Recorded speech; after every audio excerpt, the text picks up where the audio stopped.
ती सगळ्यांचीच इच्छा असतील, सगळेच जण त्या पद्धतीने प्रयत्न करतात. दादा त्याचबरोबर वहिनी देखील आहेत.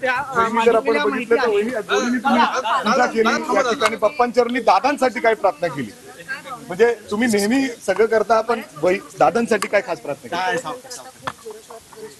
काय झालं मधल्या कोविडच्या काळामध्ये आपल्याला बरेचसे सण, मग आपला दहीहंडीचा असेल, आपला गणेशोत्सवाचा असेल, आपला नवरात्राचा असेल, सगळेच सण, दिवाळी असेल, ख्रिसमस असेल, ईद असेल, सगळ्या सणावर मर्यादा आल्या. तिथं गर्दी होऊ नये म्हणून आपल्याला हे 4 भिंतीच्या आत घरामध्येच ते साजरे करावे लागले. आणि त्याच्यामुळं कुठंतरी मंडळं, कार्यकर्ते हे आतनं नाराज होते आणि सगळ्यांना वाटत होतं कधीतरी ह्याच्यातनं संपूर्ण जग, देश, राज्य आणि आपला परिसर बाहेर पडावा आणि पुन्हा पूर्वीच्या उत्साहामध्ये, पूर्वीच्या जोशामध्ये हे सगळे उत्सव साजरे करावे. आणि नंतर करोनाचा काळ संपला, त्याच्यानंतर मात्र आपण सगळ्यांनीच बघितलं, दहीहंडी असतील, आपले गणेशोत्सव असतील, अतिशय उत्साहाने, उलट दरवर्षी याच्यात भर पडते. आता मी पण गेले 35 वर्ष बघतोय. सुरुवातीच्या काळात मी खासदार म्हणून ज्यावेळेस या मिरवणुकीत वगैरे सहभागी व्हायचो आणि त्यावेळेसची मंडळं आणि त्यावेळेसचे देखावे, त्यावेळेस एकंदरीत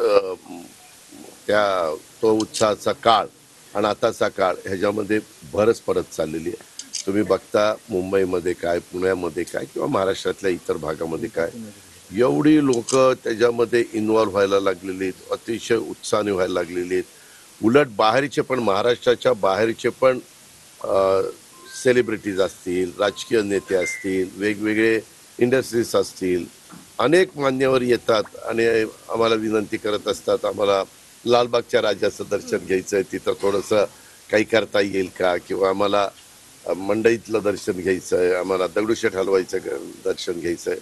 असे हे जे काही गणपती आहेत त्याच्या दर्शनाच्या करता देखील मोठ्याच्या मोठ्या रांगा लागतात. पण सुदैवाने 2 दिवस लागोपाठ सुट्ट्या आल्या, त्याच्यावर लोकांच्या मध्ये अतिशय उत्साह ओसंडून वाहत होता. कारण काल मी सकाळी लालबागच्या राजाच्या दर्शनाच्या करता गेलेलो होतो, त्यावेळेस मी तिथं काहींना विचारलं आणि पोलीस यंत्रणेला पण विचारलं. आज मात्र आता निरोपाचा दिवस आलेला आहे. थोडंसं आम्ही सगळेजण जड अंतकरणानेच गणपती बाप्पाला निरोप देतो. दादा, एक राजकीय प्रश्न आहे. महायुतीमध्ये तुम्ही 80 ते 90 जागा मागितल्याची माहिती आहे.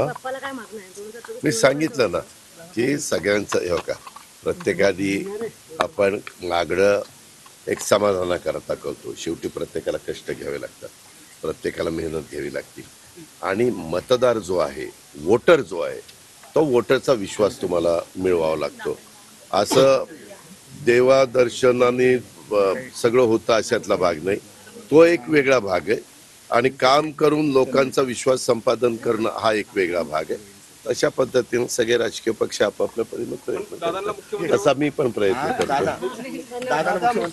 नाही, पहिल्यांदा महायुतीचं सरकार आणण्याच्या करता आमचा सगळ्यांचा प्रयत्न चाललेला आहे.